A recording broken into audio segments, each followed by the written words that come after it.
ಪ್ರಮುಖವಾಗಿ ನಾಳೆಯಿಂದ ಚಳಿಗಾಲದ ಅಧಿವೇಶನ ಪ್ರಾರಂಭ ಆಗ್ತಾ ಇದೆ. ಹಾಗಾಗಿ ಎಲ್ಲಾ ರೀತಿಯ ಸಿದ್ಧತೆಗಳು ಕೂಡ ಆಗ್ತಾ ಇದೆ. ವಿಪಕ್ಷಗಳ ಹತ್ರ ಒಂದಷ್ಟು ಅಸ್ತ್ರಗಳು, ಆಡಳಿತ ಪಕ್ಷದ ಹತ್ರ ಕೂಡ ಒಂದಷ್ಟು ಅಸ್ತ್ರಗಳಿದೆ. ಬಟ್ ಗದ್ದಲ ಗಲಾಟೆಗೆ ಮಾತ್ರ ಅಧಿವೇಶನ ಸೀಮಿತ ಆಗುತ್ತಾ, ಯಾರ್ಯಾರ ಹತ್ರ ಯಾವ ರೀತಿಯ ಅಸ್ತ್ರಗಳಿದೆ ಇದೆಲ್ಲವೂ ಕೂಡ ಪ್ರಶ್ನೆ. ಬಟ್ ನಾಳೆಯಿಂದ ಬೆಳಗಾವಿಯಲ್ಲಿ ಸುವರ್ಣಸೌಧದಲ್ಲಿ ಚಳಿಗಾಲದ ಅಧಿವೇಶನ ಆಗ್ತಾ ಇರೋದ್ರಿಂದ ಎಲ್ಲಾ ರೀತಿಯ ಸಿದ್ಧತೆಗಳಾಗ್ತಾ ಇದೆ.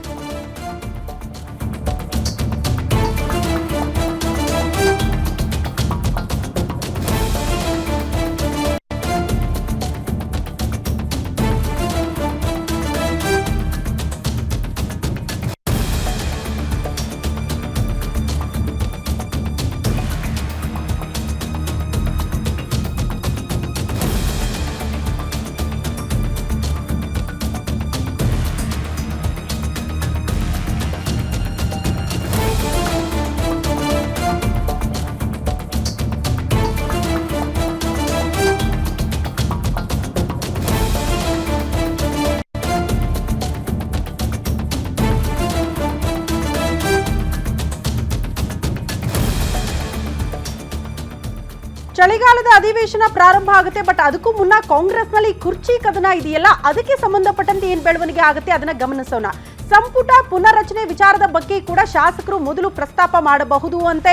ಅಧಿಕಾರ ಹಂಚಿಕೆ ಬಗ್ಗೆ ವಿಪಕ್ಷ ಪ್ರಶ್ನೆ ಎತ್ತಿದ್ರೆ ಒಗ್ಗಟ್ಟು ಪ್ರದರ್ಶನ ಆಗೋದ್ರ ಬಗ್ಗೆ ಕೂಡ ಚರ್ಚೆ ಆಗಿದೆ ಅನ್ನೋದ್ರ ಡೀಟೇಲ್ ಸಿಗ್ತಾ ಇದೆ. ಬ್ರೇಕ್ಫಾಸ್ಟ್ ಮೀಟಿಂಗ್ಗೆ ಒಗ್ಗಟ್ಟಿನ ಉತ್ತರ ನೀಡೋ ಕುರಿತು ಸೂಚನೆ ನೀಡಲಾಗಿದೆ ಅನ್ನೋದ್ರ ಡೀಟೇಲ್ಸ್ ಇದು. ಇದೇ ವಾರದಲ್ಲಿ ಬಗೆಹರಿಯತ್ತಾ ಕಾಂಗ್ರೆಸ್ನ ಕುರ್ಚಿ ಗೊಂದಲ? ಇದು $1 ಮಿಲಿಯನ್ ಪ್ರಶ್ನೆ. ಈ ಕ್ಷಣಕ್ಕೂ ಈ ವಾರ ಮುಂದಿನ ವಾರ ಇದೇ ಹೇಳೋದಾಯ್ತು. ಬಟ್ ಯಾವಾಗ ತೆರೆ ಬೀಳುತ್ತೆ ಅನ್ನೋದನ್ನ ಕಾದು ನೋಡ್ಬೇಕಾಗುತ್ತೆ. ಕುರ್ಚಿ ಫೈಟ್ ನಡುವೆಯೇ ಕಾಂಗ್ರೆಸ್ ಶಾಸಕಾಂಗ ಪಕ್ಷದ ಸಭೆ. ಬೆಳಗಾವಿಯ ಸಿಎಲ್ಪಿ ಸಭೆಯಲ್ಲಿ ಇತ್ಯರ್ಥ ಆಗುತ್ತಾ ಕುರ್ಚಿಯ ಕಿತ್ತಾಟ ಅನ್ನೋದು ಪ್ರಶ್ನೆ.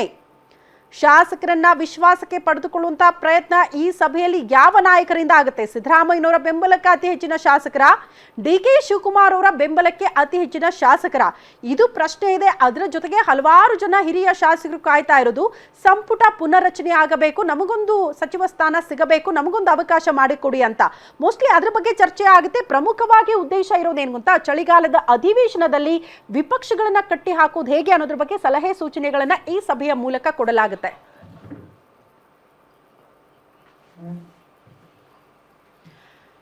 ಬೆಳಗಾವಿಯಿಂದ ನಮ್ಮ ಪ್ರತಿನಿಧಿ ಸ್ಪೆಷಲ್ ಕರೆಸ್ಪಾಂಡೆಂಟ್ ವೀರೇಶ್ ದಾನಿ ನೇರ ಸಂಪರ್ಕದಲ್ಲಿ ಜಾಯಿನ್ ಆಗ್ತಿದ್ದಾರೆ. ಅತಿ ದೊಡ್ಡ ಟೀಮ್, ಗ್ಯಾರಂಟಿ ನ್ಯೂಸ್ನ ಅತಿ ದೊಡ್ಡ ಟೀಮ್ ಆಲ್ರೆಡಿ ಬೆಳಗಾವಿಯಲ್ಲೇ ಬೀಡು ಬಿಡೋ ಮೂಲಕ ನಾಳೆಯಿಂದ ಅಧಿವೇಶನದ ಇಂಚಿಂಚು ಮಾಹಿತಿಯನ್ನ ನಿಮ್ಮ ತಲುಪಿಸುವ ಕೆಲಸವನ್ನ ಮಾಡುತ್ತೆ. ಇವತ್ತು ವೀರೇಶ್ ದಾನಿ ಅವರು ಸಂಪರ್ಕದಲ್ಲಿದ್ದಾರೆ.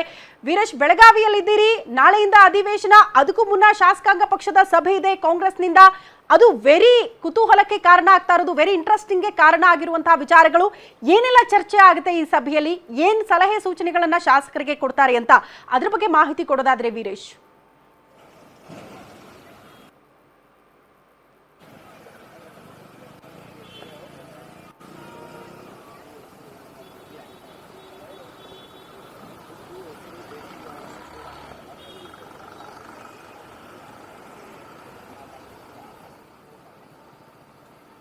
ಓಕೆ, ಸಂಪರ್ಕ ಸಾಧ್ಯ ಆಗ್ತಾ ಇಲ್ಲ. ಮತ್ತೊಮ್ಮೆ ನಮ್ಮ ಪ್ರತಿನಿಧಿಯನ್ನ ಸಂಪರ್ಕಿಸುವ ಕೆಲಸ ಮಾಡ್ತೀವಿ.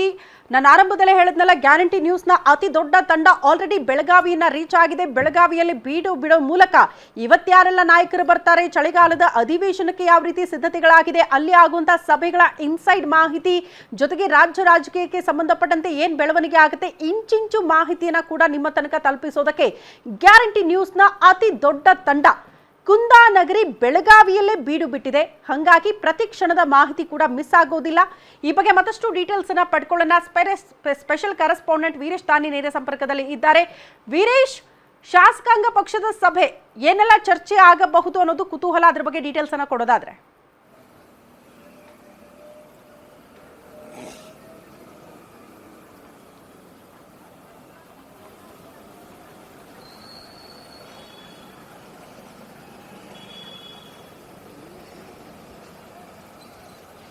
ಶ್ರುತಿ, ರಾಜ್ಯ ಕಾಂಗ್ರೆಸ್ಗೆ ಈ ಬಾರಿಯ ಸಿಎಲ್ಪಿ ಸಭೆ ಸಾಕಷ್ಟು ಮಹತ್ವದ್ದಾಗಿರುವಂತದ್ದು.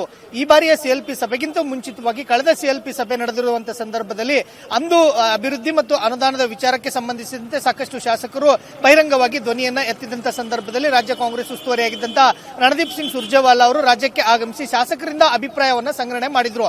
ಅಂದಿನಿಂದ ಆರಂಭವಾದಂತಹ ಅಧಿಕಾರ ಹಂಚಿಕೆಯ ವಿಚಾರ ಮತ್ತು ಕುರ್ಚಿ ಕದನದ ವಿಚಾರ ಇನ್ನೂವರೆಗೂ ಸಹ ಮುಕ್ತಾಯವಾಗಿಲ್ಲ. ಈ ವಿಚಾರ ಈ ಬಾರಿಯ ಸಿಎಲ್ಪಿ ಸಭೆಯಲ್ಲಿ ಸಾಕಷ್ಟು ಗದ್ದಲವನ್ನು ಸೃಷ್ಟಿ ಮಾಡುವಂತಹ ಸಾಧ್ಯತೆಗಳು ದಟ್ಟವಾಗ್ತಾ ಇರುವಂತದ್ದು. ಯಾಕಂತಂದ್ರೆ ಸಿಎಂ ಸಿದ್ದರಾಮಯ್ಯನವರು 2.5 ವರ್ಷಗಳ ಕಾಲ, ಮುಂದಿನ 2.5 ವರ್ಷಗಳ ಕಾಲ ಡಿಸಿಎಂ ಡಿಕೆ ಶಿವಕುಮಾರ್ ಅವರು ಮುಖ್ಯಮಂತ್ರಿ ಆಗ್ತಾರೆ. ಆ ರೀತಿಯಾದಂತಹ ಒಂದು ಒಪ್ಪಂದ ಆಗಿದೆ ಅನ್ನೋ ಒಂದು ಮಾತುಗಳು ಬಹಳಷ್ಟು ದಿನಗಳಿಂದನೂ ಸಹ ಕೇಳ್ಕೊಂಡ್ ಬರ್ತಾ ಇರುವಂತದ್ದು.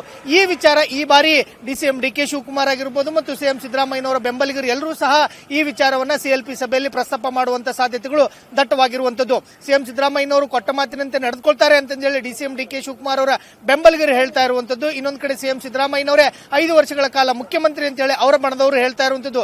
ಹೀಗಾಗಿ ಈ ವಿಚಾರ ಈ ಬಾರಿಯ ಸಿಎಲ್ಪಿ ಸಭೆಯಲ್ಲಿ ಸಾಕಷ್ಟು ಒಂದು ಸದ್ದನ್ನ ಮಾಡುವಂತ ಸಾಧ್ಯತೆಗಳು ಇರುವಂತದ್ದು. ಯಾಕಂತಂದ್ರೆ ಎಲ್ಲ ಶಾಸಕರುಗಳಿಗೂ ಒಂದು ಸ್ಪಷ್ಟವಾದಂತಹ ಮಾಹಿತಿ ಸಿಗಬೇಕಾಗಿರುವಂತದ್ದು. ಯಾಕಂತಂದ್ರೆ ಸಿಎಂ ಸಿದ್ದರಾಮಯ್ಯನವರು 5.5 ವರ್ಷಗಳ ಕಾಲ ಮುಂದುವರಿತಾರೋ ಇಲ್ವೋ ಅನ್ನೋದು ಒಂದು ವಿಚಾರ ಎಲ್ಲ ಶಾಸಕರುಗಳಿಗೂ ಬೇಕಾಗಿರುವಂತದ್ದು. ಇದೇ ವಿಚಾರವನ್ನು ಸಹ ವಿಪಕ್ಷಗಳ ಶಾಸಕರುಗಳು ಸದನದಲ್ಲಿ ವಿಚಾರವನ್ನ ಪ್ರಸ್ತಾಪ ಮಾಡುವಂತ ಸಾಧ್ಯತೆಗಳು ಇರುವಂತದ್ದು ಮತ್ತು ವಿಪಕ್ಷಗಳ ನಾಯಕರುಗಳು ಈಗಾಗಲೇ ಅವಿಶ್ವಾಸ ಗೊತ್ತುವಳಿ ಮಂಡನೆ ಮಾಡಲಿಕ್ಕೂ ಸಹ ಒಂದು ಕಡೆಯಿಂದ ತಯಾರಿಯನ್ನು ಸಹ ಮಾಡ್ಕೋತಾ ಇದ್ದಾರೆ. ಹೀಗಾಗಿ ಶಾಸಕರಿಗೆ ಒಂದು ಸ್ಪಷ್ಟವಾದಂತಹ ಮಾಹಿತಿ ಬೇಕಾಗಿರುವ ಹಿನ್ನೆಲೆಯಲ್ಲೇ ಶಾಸಕರು ಈ ವಿಚಾರವನ್ನ ಸಿಎಲ್ಪಿ ಸಭೆಯಲ್ಲಿ ಪ್ರಸ್ತಾಪ ಮಾಡುವಂತ ಸಾಧ್ಯತೆಗಳು ಇರುವಂತದ್ದು. ಹೀಗಾಗಿ ಸಿಎಲ್ಪಿ ಸಭೆಯಲ್ಲಿ ಸಿಎಂ ಸಿದ್ದರಾಮಯ್ಯ ಮತ್ತು ಡಿಸಿಎಂ ಡಿಕೆ ಶಿವಕುಮಾರ್ ಸೇರಿದಂತೆ ಪಕ್ಷದ ವರಿಷ್ಠರು ಯಾವ ರೀತಿಯಾದಂತಹ ಸೂಚನೆಯನ್ನ ಶಾಸಕರುಗಳಿಗೆ ಕೊಡ್ತಾರೆ, ಸದನದಲ್ಲಿ ಈ ಬಾರಿಯ ಒಗ್ಗಟ್ಟನ್ನ ಯಾವ ರೀತಿಯಾಗಿ ಪ್ರದರ್ಶನ ಮಾಡ್ತಾರೆ ಅನ್ನೋದು ಕಾಂಗ್ರೆಸ್ನಲ್ಲಿ ಸಾಕಷ್ಟು ಕುತೂಹಲಕ್ಕೆ ಕಾರಣವಾಗ್ತಾ ಇರುವಂತದ್ದು. ಮತ್ತು ಸಿಎಂ ಮತ್ತು ಡಿಸಿಎಂ ಈಗಾಗಲೇ ಬ್ರೇಕ್ಫಾಸ್ಟ್ ಮೀಟಿಂಗ್ ಗಳನ್ನ ಮಾಡಿ ನಾವಿಬ್ಬರು ಬ್ರದರ್ಸ್ ತರ ಇದ್ದೀವಿ, ಎಲ್ಲ ಶಾಸಕರುಗಳು ಸಹ ಒಗ್ಗಟ್ಟಿನಿಂದ ಇರಬೇಕು ಅನ್ನೋ ಒಂದು ಸೂಚನೆಯನ್ನು ಸಹ ಕೊಡ್ತಾ ಇರುವಂತದ್ದು. ಹೀಗಾಗಿ ಈ ಎಲ್ಲ ವಿಚಾರಗಳು ಸಹ ಈ ಬಾರಿಯ ಸಿಎಲ್ಪಿ ಸಭೆಯಲ್ಲಿ ಸದ್ದನ್ನ ಮಾಡುವಂತ ಸಾಧ್ಯತೆಗಳು ಇರುವಂತದ್ದು. ಮತ್ತು ವಿಶೇಷವಾಗಿ ಉತ್ತರ ಕರ್ನಾಟಕದ ಸಮಸ್ಯೆಗಳ ಕುರಿತಂತಾಗಿ ವಿಪಕ್ಷಗಳ ನಾಯಕರುಗಳು ಸದನದಲ್ಲಿ ಪ್ರಶ್ನೆಯನ್ನ ಎತ್ತಿದ್ರೆ ಯಾವ ರೀತಿಯಾಗಿ ಒಗ್ಗಟ್ಟಿನಿಂದ ಉತ್ತರವನ್ನು ಕೊಡಬೇಕು ಅನ್ನೋ ಕುರಿತಂತೆಯೂ ಸಹ ಶಾಸಕರುಗಳಿಗೆ ಒಂದು ಸಲಹೆ ಮತ್ತು ಸೂಚನೆಗಳು ಸ್ಪಷ್ಟವಾಗಿ ಸಿಗುವಂತ ಸಾಧ್ಯತೆಗಳು ಈ ಬಾರಿಯ ಸಿಎಲ್ಪಿ ಸಭೆಯಲ್ಲಿ ನಡೆಯಲಿದೆ ಅಂತ ಹೇಳ್ಬೋದು. ಶ್ರುತಿ. ಓಕೆ ವೀರೇಶ್, ಧನ್ಯವಾದಗಳು ತಮ್ಮೆಲ್ಲ ಮಾಹಿತಿಗೆ.